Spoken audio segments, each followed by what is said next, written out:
J'aimerais, en tout cas, je vais le présenter ce soir de sorte à ce qu'on le connaisse davantage. On le connaît en tant que pasteur, on connaît sa famille, mais je pense qu'on va le connaître davantage ce soir.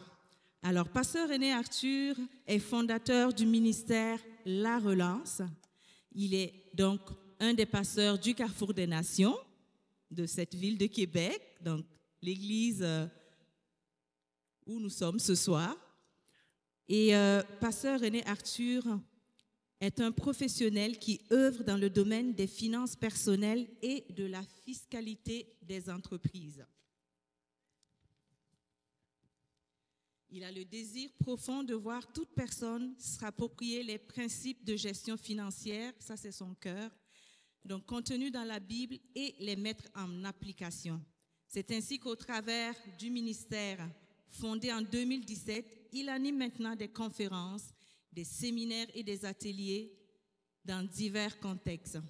Pasteur René Arthur est marié à Denise et il est père de 2 enfants. Pasteur René Arthur, on vous laisse la place et on est sûr qu'on sera béni. Amen, amen. Merci Sandra, merci Emmanuel. Merci à toutes les personnes présentes ce soir. C'est un honneur, un privilège de vous voir. Merci de vous être déplacés. On vous salue dans le nom de Jésus. On est à cette conférence sur les finances et nos cœurs peuvent bouillonner, se poser des questions et se dire, bon, qu'est-ce qu'on va venir discuter ce soir? Qu'est-ce qu'on va apprendre samedi? Qu'est-ce qu'il y aura pour nous? Et lorsque nous marchons avec le Seigneur, on réalise bien vite que le Seigneur veut nous équiper dans chaque sphère de nos vies, y compris les finances. Et la Bible est le manuel par excellence pour les circonstances de la vie, pour les différents domaines de la vie. Et on va voir encore dans la Bible que Dieu a quelque chose à nous enseigner encore et qu'il veut nous montrer certaines choses, ouvrir nos yeux sur certaines choses. On est dans ce thème qui est triomphé par la compassion et la générosité. Vous savez, on peut se demander pourquoi ce thème. Vous savez, on est dans un monde où l'individualisme a quand même pris du terrain. Si vous regardez bien autour de vous, on est plus à se dire, c'est moi, ce sont mes affaires, c'est le jeu qui prime sur la collectivité. Et l'environnement dans lequel on va être va nous pousser justement à nous faire valoir d'abord. C'est d'abord moi. Et être au service les uns pour les autres, comme le dit la Bible, ce n'est pas vraiment à la mode, on va dire. Et le constat, si on le fait, on va vite réaliser que ce n'est pas seulement à l'extérieur de l'Église, mais on est conditionné comme cela aussi, même dans l'Église, à regarder plus à soi-même. Et on est vraiment pris comme dans cet étau-là, et chacun d'entre nous, on aspire à se mettre en valeur. On aspire à faire ce qui nous semble bon. On aspire à fonctionner vraiment selon nos attentes à nous. Et on cherche simplement à satisfaire nos besoins, nos envies, nos passions. Il n'y a rien de mal à cela. Okay? Je ne suis pas en train de dire que c'est forcément mal, mais simplement de dire que notre attention est principalement sur ça. Et lorsqu'on évolue dans un tel environnement, on a toujours l'impression qu'il faut qu'on en fasse toujours plus, pour pouvoir amasser encore plus de biens, toujours plus pour pouvoir avoir beaucoup de ressources matérielles, pour pouvoir satisfaire justement ces différents besoins qu'on a, ces différents besoins parfois qui sont créés aussi par la société. Mais curieusement, on fait tout cela, mais on a toujours moins dans nos poches. On fait tout cela, mais on n'arrive pas à jouir pleinement des revenus, des revenus qu'on a, des biens matériels qu'on possède, parce que toutes sortes d'imprévus peuvent arriver, toutes sortes de situations sont là, toutes sortes d'occasions de dépenses sont là, et finalement, on ne se retrouve pas à jouir pleinement de ce que nous avons. Et paradoxalement, nos sociétés deviennent de plus en plus riches, mais la pauvreté s'installe encore plus. Si vous regardez, particulièrement depuis la pandémie, on va voir vraiment beaucoup plus d'itinérants. On va voir vraiment qu'il y a tout un environnement, un tissu social qui se détériore. Et pourtant, le PIB des nations ne cesse de croître. La richesse collective ne cesse de croître. Mais la pauvreté aussi s'installe, paradoxalement. Et ce qu'on constate aussi, c'est que cet état de choses où, oui, les sociétés deviennent de plus en plus riches, mais où le tissu social s'effrite, on le constate même pour les personnes qui ont des revenus importants. Donc, on réalise qu'au final, toutes les classes, toutes les couches sont touchées, évidemment, peut-être beaucoup moins ceux qui sont vraiment ultra riches, mais lorsque vous faites partie de la classe moyenne élevée, vous constatez assez rapidement que ça fonctionne de moins en moins bien. Et peut-être que c'est le temps aussi de nous poser la question, est-ce qu'il y a autre chose? Parce que lorsqu'on continue à faire la même chose à chaque fois, le résultat va être le même. Et donc, il a lieu de se poser la question, est-ce que peut-être il faut changer de mentalité, changer d'approche pour pouvoir produire des effets qui sont autres? Et justement, avec les années, je peux vous assurer que le conseiller financier principal que je trouve, c'est le Saint-Esprit. Parce que Dieu a une acuité que nous n'avons pas. Il a une connaissance, une sagesse que nous n'avons pas. Et la Bible va nous prescrire, c'est certain, la voie par excellence au niveau de la gestion des finances. Et c'est dans ce contexte-là, justement, qu'on va regarder comment la compassion et la générosité peuvent faire la différence. Et comment même cela même peut affecter positivement nos finances.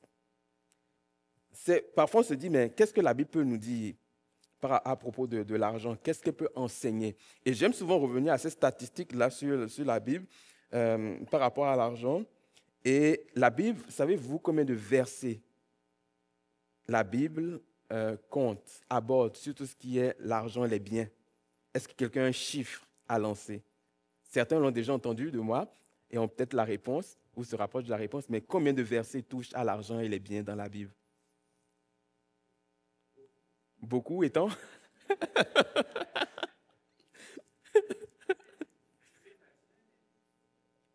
Un indice? Oh, allez-y. 150. Intéressant. Quelqu'un dit mieux? 200? Waouh! C'est de bonnes réponses, mais vous êtes loin du compte. 2000? 2000? OK. Ouais. Entre 1000 et 2000? Ouais. OK, c'est bon. 3000? Non, on n'atteint pas 3000. 2000, oui, ceux qui ont dit 2000 sont pas mal plus près de la réalité. 2700, c'est un peu trop. Bon, on parle d'à peu près 2350 versets sur les biens. 2350 versets sur l'argent et les biens. Et l'argent et les biens en fait le deuxième sujet le plus discuté dans la Bible après. C'est quoi le premier sujet? L'amour. L'amour, exactement. Donc, ça en fait le deuxième sujet le plus discuté après l'amour. Et 15% de ce que Jésus a enseigné va toucher les biens et l'argent. Et à peu près 2/3 des paraboles ont rapport avec l'argent. Et lorsqu'on va additionner les versets sur la prière, sur la foi, sur le ciel et sur l'enfer, on n'atteint même pas les 2350 versets qui sont liés à l'argent. Alors, donc, certainement que Dieu a quelque chose à nous dire. Certainement qu'il veut nous parler, certainement qu'il sait que les ressources financières et matérielles ont une importance. Et la Bible, elle ne va pas parler seulement de dîmes et offrandes, mais elle va aller beaucoup plus loin lorsqu'on prend le temps de regarder. Elle va orienter sur différents sujets qui sont en lien avec l'argent. Vous savez, les circonstances sont difficiles et deviendront encore plus difficiles en raison des contextes économiques, politiques, etc. Et je crois qu'en tant qu'Église et en tant qu'individu, c'est le temps pour nous de se positionner, de sorte que nous puissions vivre et nous démarquer dans notre génération et puis avoir un impact qui est durable. Ce soir, ce que je vais faire, je vais dresser la table. Okay? Nous aurons différents orateurs, différents invités qui vont passer. Notre frère Hervé Ndaï qui va passer. On aura aussi le pasteur Valérie Nabi qui va passer. On aura aussi un témoignage, tout cela. Donc, toutes ces personnes-là vont intervenir et vont garnir la table que j'aurai dressée simplement. Okay? Donc, ce soir, on va dresser la table. On va essayer de savoir ce qu'est la compassion, ce qu'est la générosité. Et tranquillement, on va se préparer pour demain, parce que demain, il y aura de belles choses qui vont nous être servies. Alors, c'est quoi la compassion? Déjà, la compassion, c'est un sentiment profond de solidarité avec les personnes qui souffrent ou qui sont dans le besoin. Donc, un sentiment profond de solidarité envers les personnes qui souffrent et qui sont dans le besoin. Et compatir veut dire littéralement souffrir avec quelqu'un. Et la compassion fait en sorte que, au fond, nous sommes ébranlés à l'intérieur lorsque nous sommes face à quelqu'un qui est dans le besoin ou qui souffre. Parce qu'on est touché. Et le mot qui va être utilisé en hébreu, qu'on a traduit par compassion, va aussi désigner miséricorde. Et donc la miséricorde, finalement, c'est la disposition de quelqu'un à faire grâce, à donner. C'est cette capacité-là à exprimer la bonté envers les autres sans en attendre rien en retour. C'est cela aussi la miséricorde, la grâce. Donc la compassion, elle va nous rendre sensibles aux besoins des autres. Elle va nous rendre sensibles aux besoins des autres. Et on ne va, en exprimant la compassion, ce n'est pas qu'on s'attend à ce qu'elle fasse quelque chose en retour. C'est simplement qu'on est touché, qu'on est ébranlé à l'intérieur, qu'on s'identifie à ce que la personne elle peut vivre. Et la compassion, c'est tout simplement une expression de l'amour. C'est une facette de l'amour. Et cette facette de l'amour, c'est d'abord une facette de qui Dieu est. Et Jérémie, dans Lamentation 23-22, va dire ceci, c'est pourquoi j'espère. C'est que la bienveillance de l'Éternel n'est pas épuisée et que ses compassions ne sont pas à leur terme. Elles se renouvellent chaque matin, grande est ta fidélité. Donc, il mentionne cela comme pour nous rappeler que nous sommes nous-mêmes au bénéfice de la compassion, parce que cette compassion, elle se renouvelle chaque jour, elle s'exprime en notre faveur. Cette compassion est en action pour nous, cette compassion est agissante pour nous. Et Jérémie, dans cette lamentation, se souvient. Il dit ce dont je me souviens, ce que je veux me rappeler, ce pourquoi j'espère. Entre autres, il y a cette compassion-là qui se renouvelle chaque matin. Donc, le Dieu à qui nous appartenons est un Dieu empreint de compassion, est un Dieu rempli de compassion qu'il la manifeste envers nous. Et c'est cette même compassion-là que Dieu nous appelle à exprimer parce que nous sommes à lui, nous lui appartenons. Alors, la question qu'on peut se poser, c'est, OK, c'est bien, on comprend ce qu'est la compassion maintenant, mais pourquoi faire preuve de compassion? La Bible va nous dire ceci, c'est qu'en ayant de l'amour les uns pour les autres, c'est comme cela qu'on reconnaît que nous sommes les disciples de Christ. Ok, là, on le retrouve dans Jean 13, 35. Et donc, on doit faire preuve de compassion parce que finalement, on appartient à Dieu. Parce que finalement, nous sommes ses disciples. Si je suis un disciple, il faut que je fasse preuve de compassion parce que la compassion est une marque de l'amour et l'amour est la marque des disciples. Donc, parce que je suis un disciple, j'ai cette obligation, j'ai cette interpellation-là d'exprimer la compassion, de manifester de la compassion. Lorsqu'on va regarder dans Romains 12, le verset 13, il est dit ceci, les besoins de ceux qui appartiennent à Dieu, soyez-en solidaires. Soyez solidaires des besoins de ceux-là qui appartiennent à Dieu. Donc, faire preuve de compassion va démontrer notre solidarité envers les autres. C'est bien de s'appeler frère et sœur, mais est-ce qu'on réalise ce que ça veut dire? Lorsque mon frère ou ma sœur est dans la souffrance, le Dieu te bénisse ne démontre pas que je suis un frère ou une sœur. Ça prend que je m'asseye, que je m'identifie à cette personne et que je lui exprime une compassion véritable. Non pas que je la prends de haut ou avec distance, mais que j'agisse de sorte qu'elle reconnaisse que je suis véritablement un frère ou une sœur pour elle.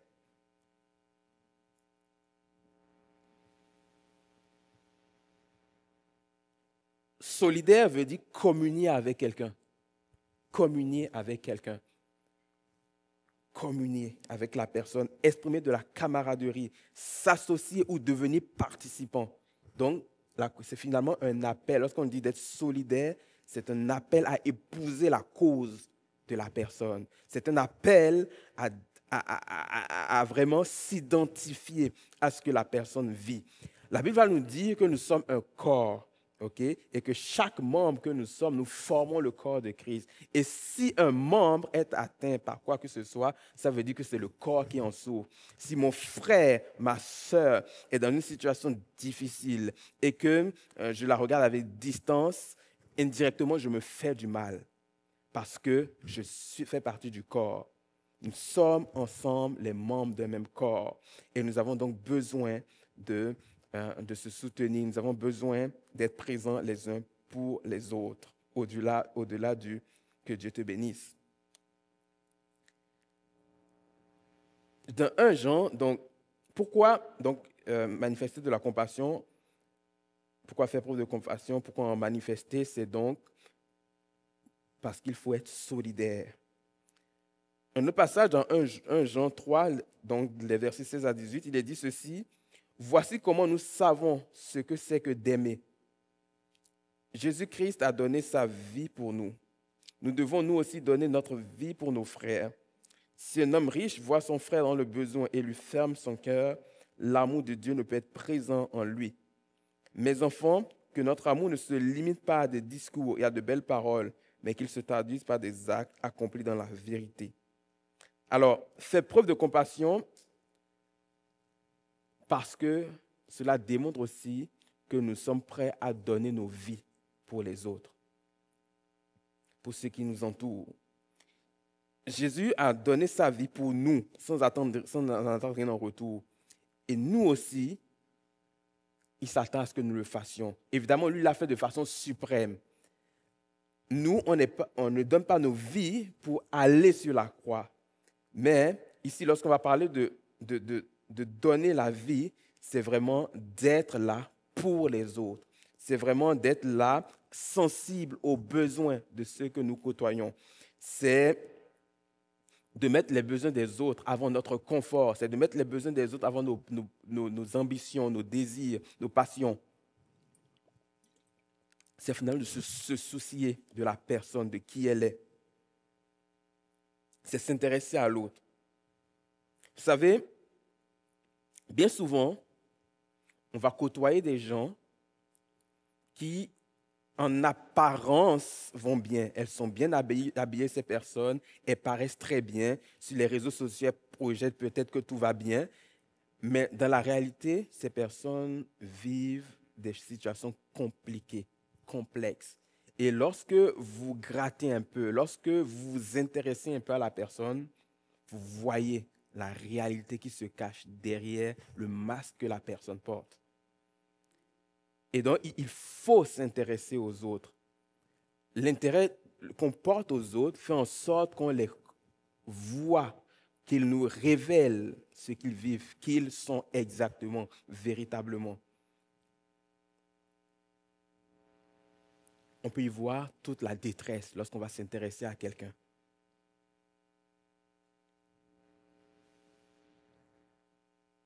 Vous savez,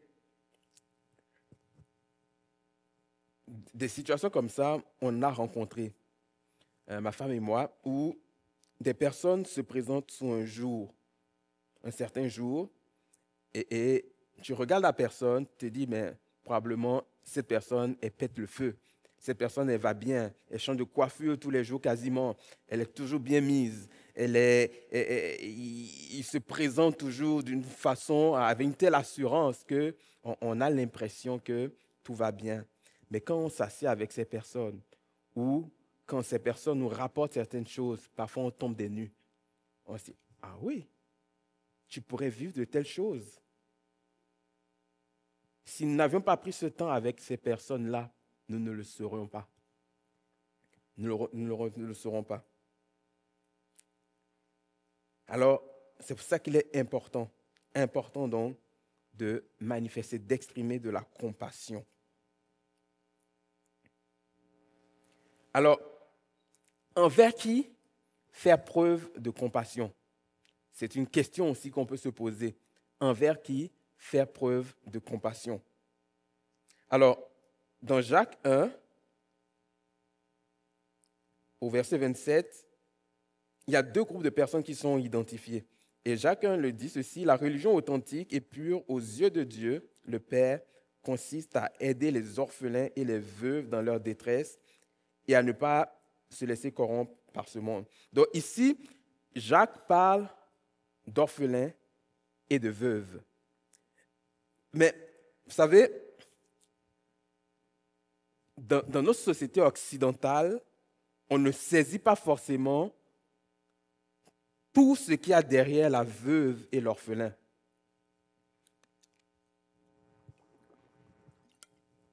Dans d'autres sociétés, lorsqu'on va parler de veuve et d'orphelin, rapidement ils comprennent la détresse qui est derrière. Mais ici, on ne le saisit pas forcément. Parce que on se dit, le gouvernement est là pour baquer quelque part, etc. On se dit, il y a toutes sortes de choses qui sont mises en place. Mais laissez-moi vous ouvrir les yeux sur la réalité des veuves et des orphelins. Bon, on s'entend, un orphelin, c'est quelqu'un qui a perdu un parent ou les 2 parents. OK? On le comprend très bien. Maintenant, considérez les familles monoparentales. Regardez comment c'est difficile pour les familles monoparentales, où il n'y a qu'un seul parent. Vous voyez comment ils en arrachent. C'est difficile. Déjà à 2, quand on est 2 parents avec des enfants, déjà c'est complexe. Déjà à 2 parents. Mais là, il y a un parent qui manque ou les 2 parents qui manquent. Imaginez ce que ça peut être pour cet enfant-là. Comment les défis que cet enfant-là doit vivre et tout. Ici, je veux simplement nous sensibiliser. Je ne suis pas en train de dire que toutes les familles où il y a des orphelins, il y a des enjeux. Mais il faut être sensible au fait que dans ces familles-là, il peut y avoir des enjeux. Parce que lorsqu'on regarde aux familles monoparentales, on voit qu'il y a beaucoup d'enjeux, beaucoup de défis qu'elles doivent relever. Alors, lorsque vous côtoyez des personnes, des familles où il y a des orphelins, soyez sensibles. Oui, peut-être en apparence, tout va bien, mais peut-être que non. Et en vous intéressant à ces causes-là, vous allez réaliser que, OK, il y a peut-être une façon de venir en aide, une façon d'intervenir, une façon d'agir, d'exprimer de la compassion. Pour les veuves, il y a également certains enjeux. Et je vais tenter de vous montrer en illustrant certaines choses. Vous voyez, dans la société dans laquelle nous vivons, les hommes gagnent beaucoup plus que les femmes. OK? À expérience égale, à compétence égale, les hommes gagnent beaucoup plus que les femmes. Okay? Ce sont les études qui le disent. S'il y a une certaine discrimination en ce sens, c'est cela. Donc, imaginez un foyer où le monsieur décède. Donc, la dame se retrouve dans ce foyer-là avec une partie des revenus qui a été amputée. Oui, elle peut fonctionner. Mais est-ce qu'elle a la latitude de fonctionner comme elle aurait souhaité? C'est une autre chose. Est-ce qu'elle peut pouvoir prendre soin adéquatement, peut-être d'elle-même, peut-être des enfants? Peut-être qu'il y a aussi des enjeux à ce niveau-là. Et il faut qu'on soit sensible à cela. Il faut qu'on soit sensible. Parce que la charge que cette épouse va assumer va être importante.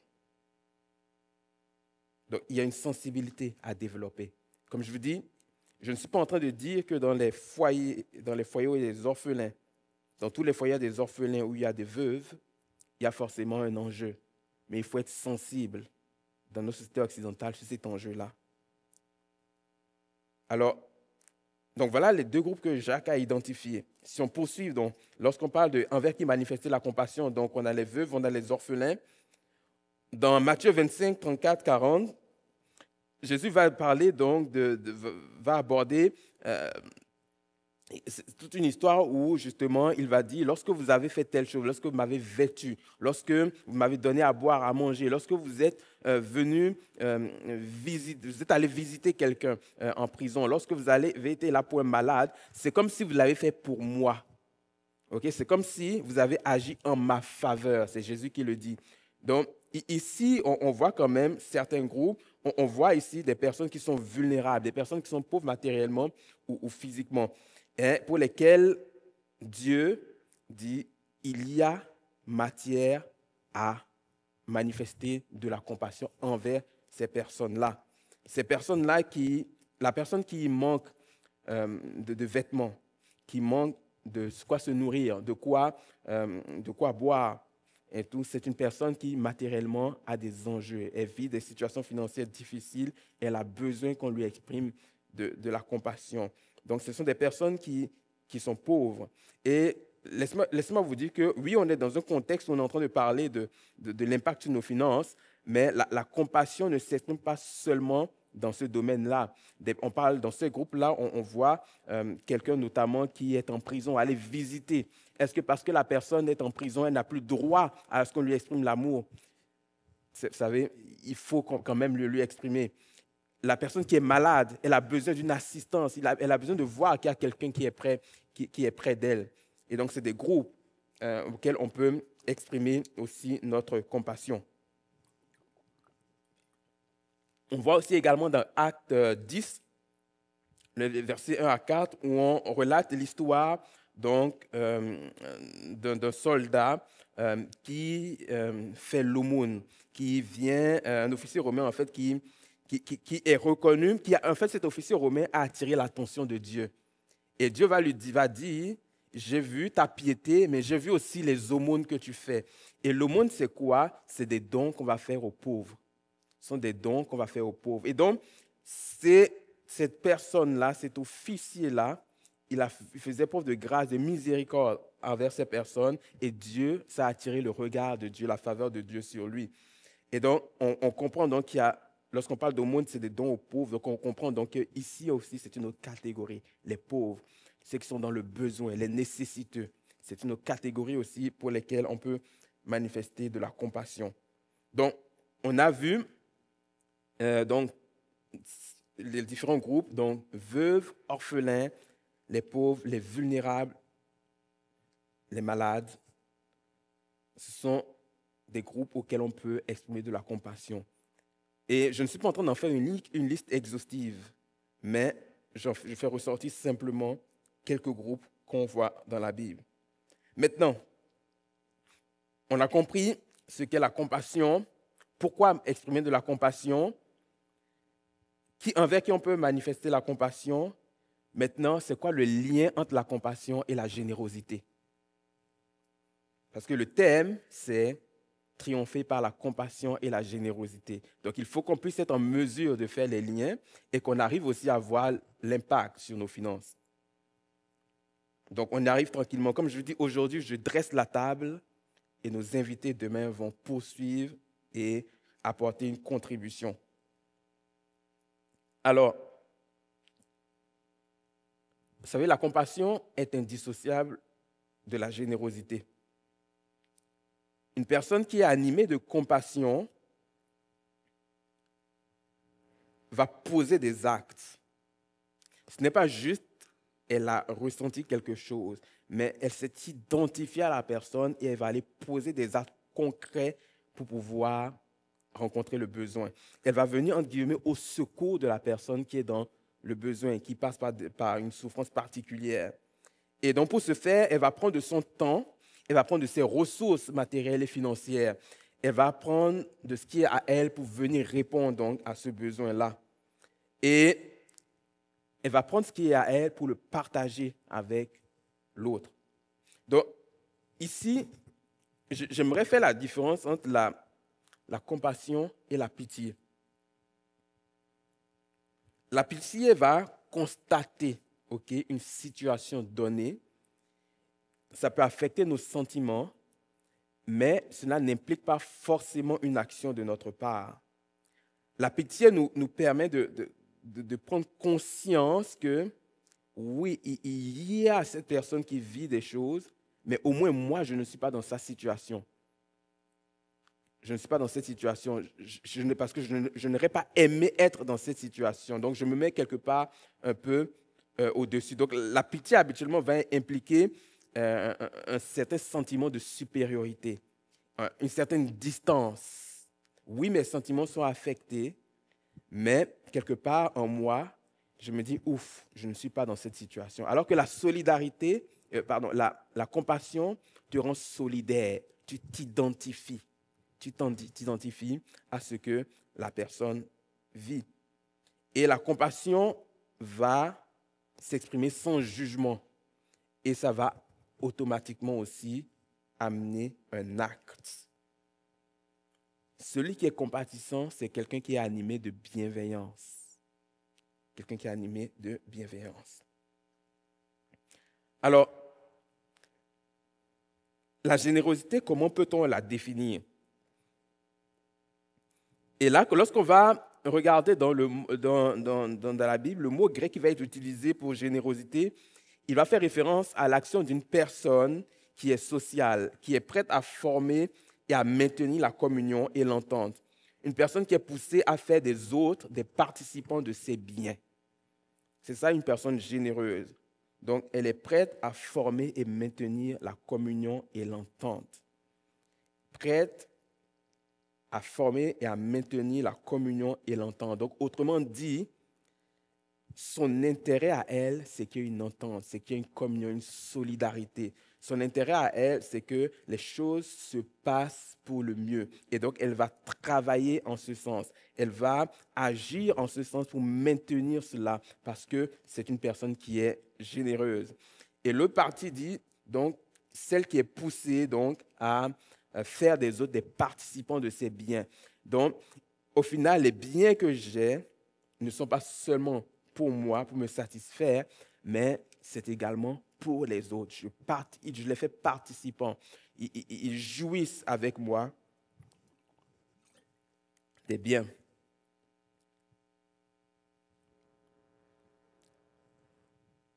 Dieu, lorsqu'il s'est révélé à Abraham, il va lui dire, je vais te bénir et pour que tu deviennes également une source de bénédiction. Et lorsqu'on regarde dans Galates, on dit quelque part que les promesses qui ont été faites à Abraham le sont aussi pour nous, ses descendants par la foi. Et donc, nous aussi, si nous sommes des bénédictions, si nous avons été bénis, nous aussi, nous devons chercher à bénir d'autres. Bénis pour bénir. C'est ce que nous sommes appelés à faire. Alors, donc, ici, lorsque je fais de quelqu'un participant de mes biens, ça veut dire que je cherche à le bénir. Je réalise que je suis une source de bénédiction et que je peux faire la différence. Donc ici, la générosité, ça va être la suite logique de la compassion, de ce que j'ai senti en moi, de ce que j'ai exprimé envers quelqu'un qui est dans le besoin.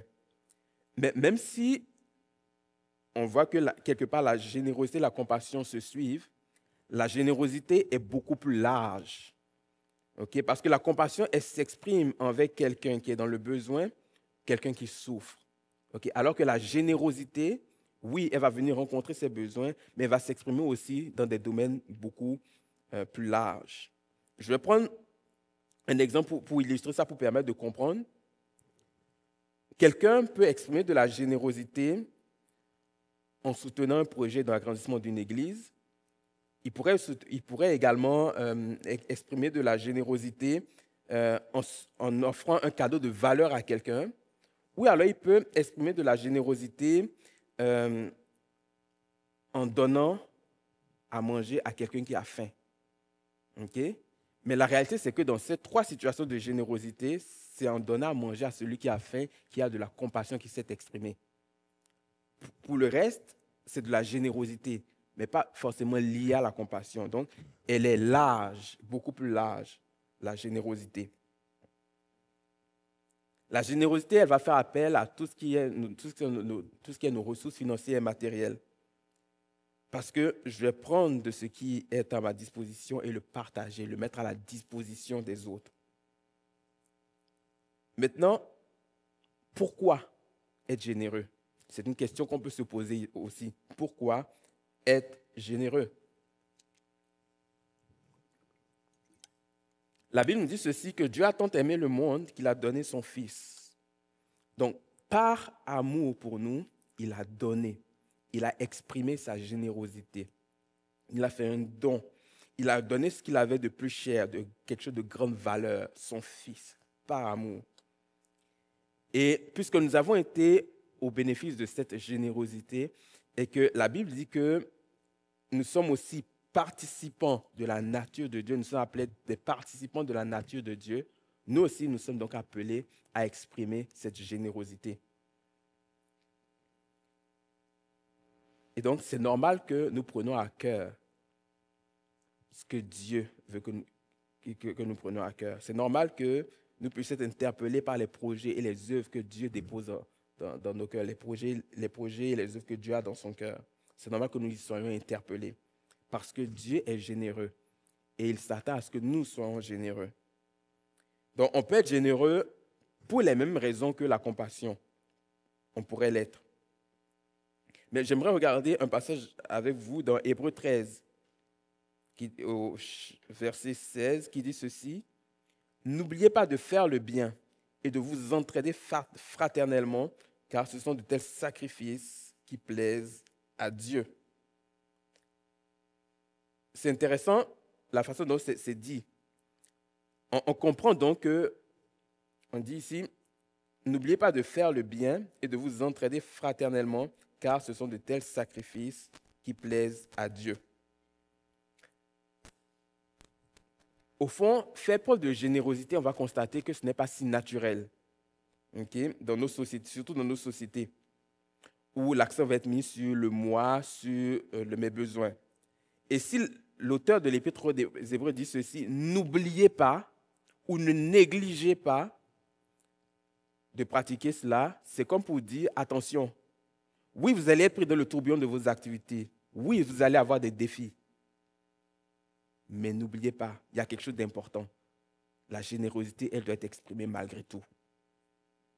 N'oubliez pas ça, ne négligez pas cela. Oui, vous allez être emporté peut-être dans toutes sortes de situations, dans toutes sortes de circonstances. Mais n'oubliez pas. N'oubliez pas.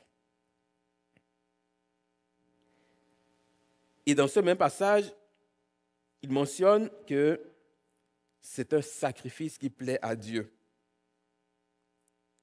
On ne va pas se cacher, lorsque tu fais preuve de générosité, lorsque tu prends de ce qui est à toi pour donner, tu te prives quelque part de quelque chose. Ce que tu as, si tu as pris des ressources financières, ce que tu aurais acquis, pour l'instant, tu dois reporter cette acquisition-là. Et donc, tu te prives dans l'immédiat pour quelque chose. Donc, ça peut représenter quelque part un sacrifice. Mais c'est un sacrifice qui plaît à Dieu. Parce qu'il y a une faveur de Dieu qu'on attire. Et ce sacrifice-là, il est conscient et on choisit tout de même de le faire. Et je précise, oui, c'est dans l'immédiat qu'on fait ce sacrifice, mais Dieu fera en sorte que la provision ne manque pas.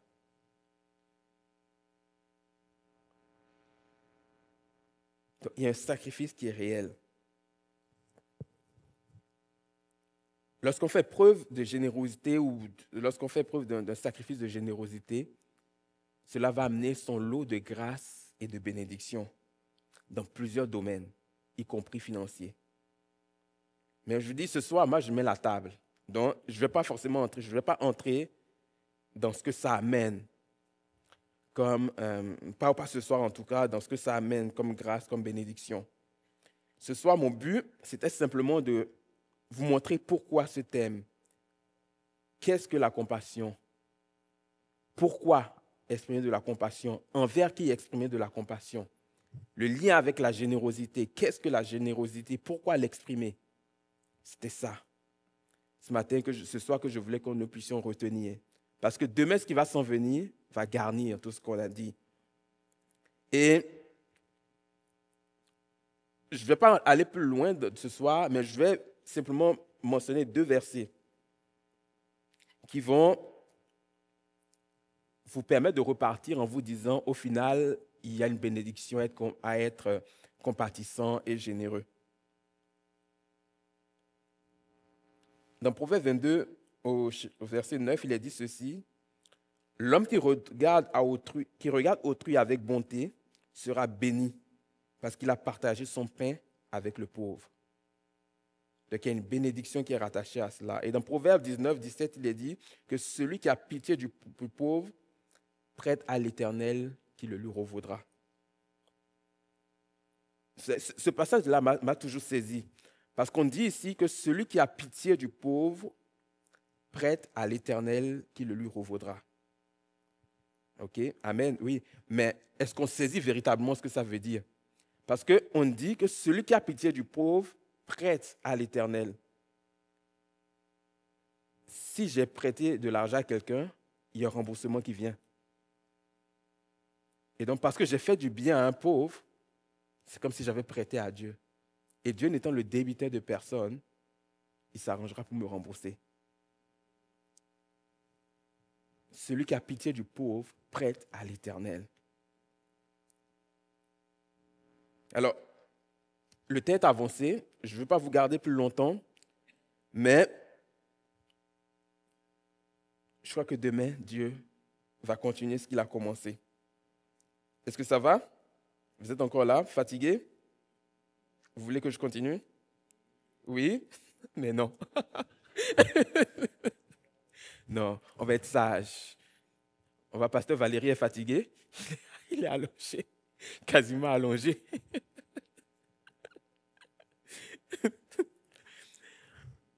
Alléluia. Je vais simplement prier. Seigneur, on te rend grâce pour ta bonté, pour ta fidélité. On te remercie parce que, oui, tu nous as réunis ce soir et ce n'est pas en vain. Et tu as commencé tranquillement à déposer des choses dans nos cœurs et nous voulons être réceptifs à cela. Nous voulons, avec anticipation, attendre ce que toi tu es en train de faire. Alors que tu as commencé cette belle œuvre, nous savons que tu vas rendre cela parfait. Merci d'être là pour nous. Merci de nous disposer. Merci de nous préparer. Merci de permettre que nos cœurs soient réceptifs à ta parole, de sorte que nous repartons de cette fin de semaine-là transformée en profondeur, de sorte que nous repartons avec une mentalité qui est différente, de sorte que nous repartons avec le désir profond d'exprimer compassion, d'exprimer générosité, et oui, et d'être aussi également au bénéfice de cela. Il y a des choses qu'on ne voyait pas naturellement, mais Seigneur, tu es celui qui attire notre attention ce soir. Et nous voulons te dire, Seigneur, nous voici pour entendre ta voix, mais nous voici également pour faire ta volonté. Parce que ultimement, ce que nous voulons, c'est t'honorer et faire ta volonté. Seigneur, merci pour chaque personne présente. Merci de bénir chacune des personnes présentes, de les raccompagner, de permettre, Seigneur, que ce qui a été semé en elles germe et porte du fruit. Dans le nom de Jésus. Amen.